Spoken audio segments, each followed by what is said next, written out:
নমস্কার বন্ধুরা, ভালোবাসার রান্নাঘরে সবাইকে স্বাগত জানাই। আজ আমি পাঁচমিশালি ডালের দারুণ একটি রেসিপি বানাবো। রেসিপিটি ভালো লাগলে একটি লাইক, শেয়ার আর সাবস্ক্রাইব করে দেবার অনুরোধ রইল। প্রথমে আমি এখানে পাঁচমিশালি ডাল বেশ ভালো করে ধুয়ে 4 ঘন্টা ভিজিয়ে রেখেছিলাম। এই পাঁচমিশালি ডালের মধ্যে এখানে আছে মটর ডাল, ছোলার ডাল আর মুসুর ডাল আর খেসারির ডাল আর অড়হর ডাল। এবার ডাল তাড়াতাড়ি রান্না হবার জন্য একটি প্রেসার কুকারে আমি সেদ্ধ করে নেব। এর জন্য গ্যাসে প্রেসার কুকার বসিয়ে দিলাম আর তাতে ভিজিয়ে রাখা ডাল প্রেসার কুকারে জল সমেত সবটা দিয়ে দিলাম। আর তার সাথে একটা কাঁচা লঙ্কা ভেঙে দিয়ে দিলাম। আর তার সাথে একটা ছোট সাইজের পেঁয়াজের অর্ধেকটার পাপড়িগুলো খুলে দিয়ে দিলাম। সাথে 3-4টে রসুনের দানা দিলাম, সামান্য একটু নুন দিলাম আর 1 চিমটির মতন খাবার সোডা দিলাম। এতে ডালটা তাড়াতাড়ি সেদ্ধ হয়ে যাবে। আর সামান্য তেল দিয়ে দিলাম, এতে যখন কুকারে সিটি আসবে তখন ডাল বাইরে উতলে আসবে না। এবার কুকারে ঢাকনা লাগিয়ে 2টো সিটি দিয়ে নেব। আর কুকার ঠান্ডা হয়ে আসলে প্রেসার কুকারের ঢাকনা খুলে দিলাম। ডাল খুব সুন্দরভাবে সেদ্ধ হয়ে গেছে।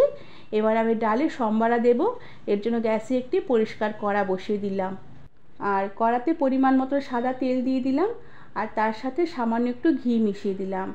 এই তেলের সাথে একটু ঘি মিশিয়ে দেওয়াতে এই পাঁচমিশালি ডালের স্বাদ বেশ ভালো আসবে।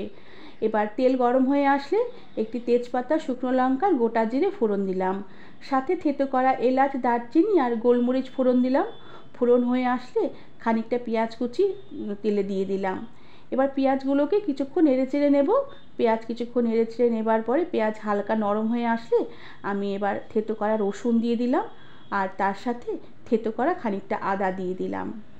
আর থেতো করা আদা রসুন এবার আমি কিছুক্ষণ নেড়েচেড়ে নেব যাতে আদা রসুনের কাঁচা গন্ধটা চলে যায়। এভাবে প্রায় মিনিট খানিকের মতো নেড়েচেড়ে নেবার পরে আমি এতে সামান্য একটু ধনের গুঁড়ো দিয়ে দিলাম। আর মশলাটা যাতে পুড়ে না যায় তার জন্য সামান্য একটু জল দিয়ে দিলাম। সাথে সামান্য একটু কাশ্মীরি লঙ্কার গুঁড়ো দিলাম আর সামান্য একটু গোলমরিচের গুঁড়ো দিলাম। আমি এই ডালে আর কোনো রকম লঙ্কা দেব না। এই গোলমরিচের গুঁড়ো দেওয়াতে এই ডালের স্বাদ খুব ভালো লাগবে। সাথে পরিমাণ মতন হলুদ গুঁড়ো দিলাম আর তার সাথে পরিমাণ মতন নুন ছড়িয়ে দিলাম। আর একটা মিডিয়াম সাইজের টমেটোর অর্ধেকটা একদম মিহি করে কুচিয়ে দিয়ে দিলাম। এবার এই সব কিছু বেশ ভালোভাবে মশলার সাথে কষিয়ে নেব যতক্ষণ না মশলার জল শুকিয়ে মশলা থেকে তেল সেপারেট হয়ে আসে। এভাবে প্রায় মিনিট 2-এর মতন মশলা কষিয়ে নেবার পরে মশলার জল শুকিয়ে মশলা থেকে তেল সেপারেট হয়ে এসেছে। এবারে আমি সেদ্ধ করে রাখা ডাল দিয়ে দেব। ডালের মধ্যে আমি সামান্য একটু উষ্ণ গরম জল মিশিয়ে নিয়েছি। এবার ডালটা জল সমেত দিয়ে দিলাম। এবার ডাল সম্বার দেওয়ার পরে মশলার সঙ্গে ডাল বেশ ভালোভাবে নেড়েচেড়ে আমি মিশিয়ে দেব।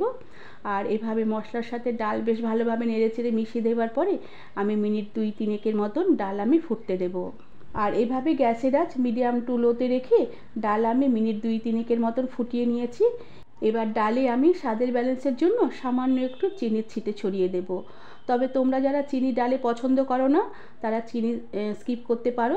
তবে এই পাঁচমিশালি ডালে চিনি দিলে খেতে বেশ ভালোই লাগবে।